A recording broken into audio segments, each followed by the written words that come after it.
নমস্কার বন্ধুরা, গল্পের স্টুডিওতে আজকে এমন একটি গল্প আপনাদেরকে শোনাতে চলেছি যা শুনলে আপনাদের গা শিহরিত হবে। গল্পটি ভালো লাগলে একটি লাইক এবং সাবস্ক্রাইব করে আমাদের পাশে থাকবেন। নৈনিতাল নামটা কম বেশি সবাই শুনেছেন, আর পাহাড় প্রেমীদের কাছে এটি খুবই জনপ্রিয় একটি জায়গার নাম। আমরা গত মাসের শেষের দিকে নৈনিতালের দিকে যাত্রা শুরু করেছিলাম। আমরা সবাই ঘুরতে যাবার আগে যে জায়গায় আমরা ঘুরতে যাচ্ছি সেই জায়গার আশেপাশের ঘোরার জায়গাগুলো সার্চ করে থাকি। সেরকমই আমিও গুগলে সার্চ করতে করতে এমন একটা জায়গার নাম জানতে পারি যেখানে যাবার জন্য আমাদের মন খুবই উৎসাহ ছিল, যার নাম সুইসাইড পয়েন্ট। এখন নতুন নামকরণ হয়েছে লাভার্স পয়েন্ট। মনে খুবই উৎসাহ ছিল সুইসাইড পয়েন্ট দেখার জন্য। আমাদের টোটাল 8 দিনের যাত্রা ছিল, যার মধ্যে 2 দিন যাওয়া এবং 2 দিন আসা। মাঝের 4 দিন পুরো নৈনিতাল ঘুরে দেখব। সেইরূপ কথা মতো হাওড়া থেকে বাগ এক্সপ্রেস ধরে টানা 36 ঘন্টা জার্নি করে আমরা এসে পৌঁছালাম কাঠগোদাম স্টেশনে। কাঠগোদাম থেকে নৈনিতালের যাত্রাপথ 1 ঘন্টা 20 বা 1 ঘন্টা 30 মিনিটের। আমরা স্টেশন থেকে বেরিয়ে ট্যাক্সি ধরে নৈনিতালের উদ্দেশ্যে যাত্রা শুরু করলাম। পাহাড়ি ঘেরা রাস্তা, সুন্দর এবং খুবই মাধুর্য। একটা শীতল ঠান্ডা হাওয়া যেন আমাদের গা বেয়ে যাচ্ছে। 1 ঘন্টা 20 মিনিটের পথ অতিক্রম করে আমরা এসে পৌঁছালাম নৈনিতালে।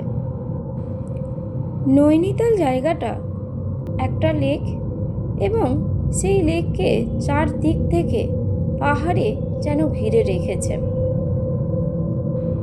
সেই লেকে অসংখ্য মাছ খেলা করছে, বোটিং চড়ছে অনেক মানুষই।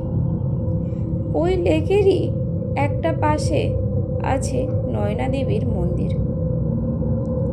কথিত আছে মা সতী মায়ের বাঁ চোখ এই হ্রদের মধ্যে পড়ে।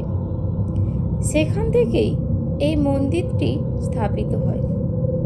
নিত্যদিনেরই পূজা এখানে হয়ে থাকে। আমরা হোটেলে জিনিসপত্র রেখে দুপুরের খাবার খাওয়ার পরে আমরা বেরিয়ে পড়লাম নৈনিতালের চারিপাশটা একটু ঘুরে দেখার জন্য। পরের 2 দিনও আমরা নৈনিতালের বিভিন্ন জায়গা ঘুরে দেখছিলাম।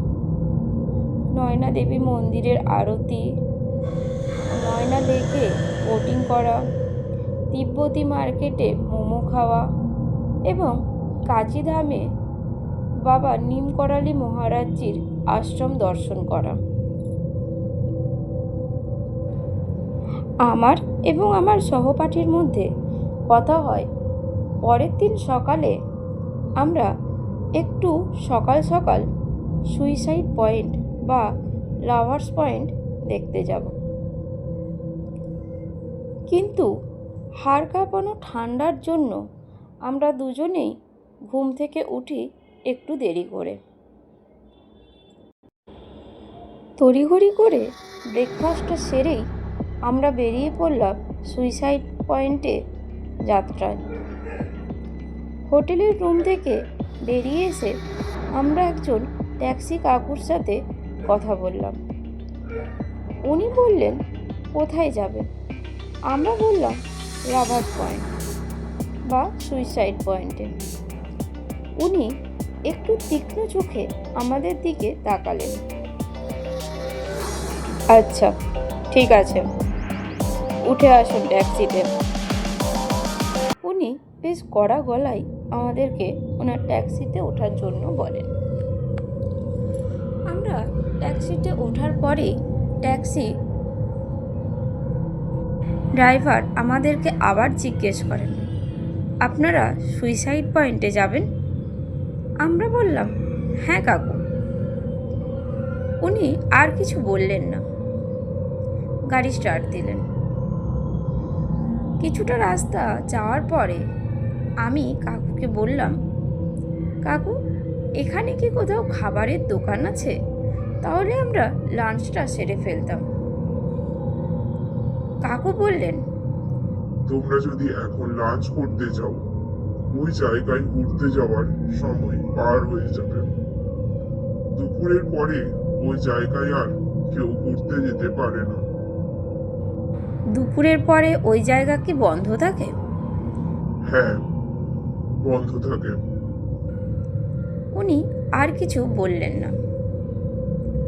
আমার মনে কৌতূহল জাগলো, কাকু, ওই জায়গাটা কি সত্যি মানুষ সুইসাইড করার জন্যই যায়? আপনি কি জানেন ওখানকার ইতিহাস কিছু? একটু বলুন না আমাদেরকে। আমি গত 22 বছর ধরে ড্রাইভারি করছি। ওই জায়গাতে আমার গাড়ি করে অনেক মানুষই ঘুরতে গিয়েছে। অনেকেই ওখানে যাওয়ার পরে আমার গাড়ি ফিরিয়ে নিয়ে চলে যেতে বলতো। আমিও সেরূপ কথা মতো ওনাদের কোথায় বিশ্বাস করে আমার গাড়ি ঘুরিয়ে নিয়ে চলে আসতাম। তারপর তারপর কি হলো? আর কেনই বা ওনারা বলল যে আপনাকে আর ওই গাড়িতে ওনারা আর আসবেন না? কেন আসতে চাই না সেটা আমি জানি না, তবে আমি ফিরে আসার পরেই শুনতে পেতাম ওখান থেকে কেউ ঝাঁপ দিয়ে মারা গেছে। মারা গেছে? কেন? প্লিজ কাকু, আমাদেরকে পুরো ঘটনাটা একটু বলুন। কথিত আছে, যত মানুষ ওখানে ঘুরতে যান তার মধ্যে বেশিরভাগ মানুষই আর ফিরে আসেন না। ওনারা পাহাড়ের ওই তীক্ষ্ণ খাড়া চূড়াটায় দাঁড়িয়ে নিচের দিকে ঝাঁপ দিয়ে দেয়। নিচে গভীর আর ঘন জঙ্গলে মোড়া। ওনাদের বডি আর কোনোদিনও ফিরে আসেনি। গত 22 বছরে আমার গাড়িতে করে 20 থেকে 22 জন যাত্রী গিয়েছিল, যারা আর ফিরে আসেনি। অনেকেই মৃত্যুবরণ করার জন্য সুইসাইড পয়েন্টটাই বেছে নেয়। তারপর তারপর এর আর কোনো সত্যটা খুঁজে বার করার চেষ্টা করেননি? করেছিল। একজন বিদেশি রিপোর্টার এই সত্যটা যাচাই করার জন্য এসেছিলেন। বুকে ক্যামেরা বেঁধে এবং প্যারাশুটের সাহায্যে ওই চূড়া থেকে নিচের দিকে ঝাঁপ দেয়। সেটি লাইভ টেলিকাস্টও হচ্ছিল। পুরো নৈনিতালবাসীর টিভিতেই এই লাইভ টেলিকাস্ট দেখানো হচ্ছিল। কিছুটা পথ নিচে যাওয়ার পরে যা দেখা গেল তার জন্য নৈনিতালবাসী কোনোদিনই প্রস্তুত ছিল না। মানে মানে কি দেখা গেছিল কাকু? অজস্র হাত যেন তাকে টেনে নিল। ক্যামেরা মনে হয় খারাপ হয়ে গেছিল, আর কিছুই দেখা যায়নি। আর সেই মানুষটিও আর ফিরে আসেনি। তাই এই সুইসাইড পয়েন্ট ঘোরার জন্য আমরা সকালের দিকেই ওনাদেরকে নিয়ে যাই। আপনাদেরকেও তাই বললাম লাঞ্চ করার দরকার নেই। তাড়াতাড়ি দেখে আবার তাড়াতাড়ি আমি আপনাদেরকে ফিরিয়ে নিয়ে চলে আসবো। আমাদের মনেও একটু ভয়ের সৃষ্টি হলো। আমরা যখন সুইসাইড পয়েন্টের কাছে গিয়ে পৌঁছালাম,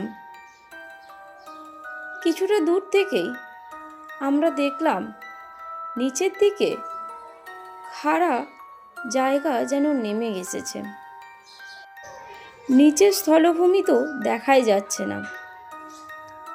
আমাদেরও আর সাহসে কুলোলো না সুইসাইড পয়েন্টের ওই পাহাড়ের চূড়াটায় উঠে দেখার। আমরা 5 মিনিট থাকার পরে কাকুকে বললাম, আমাদেরকে ফিরিয়ে নিয়ে চলো। আমরা পারলাম না আর ওই জায়গাতে দাঁড়িয়ে থাকতে। ওখানের হাওয়াটা যেন একটা শীতল ঠান্ডা হাওয়া, পুরো গা যেন কাঁপিয়ে দিচ্ছে। পরের দিনে আমরা আর সেরকম দূরে কোথাও গেলাম না। ওখানেই আশেপাশের জায়গাগুলো ঘুরে তিব্বতী বাজার থেকে কিছু জিনিসপত্র কিনে আমরা বাড়ি ফিরে আসি।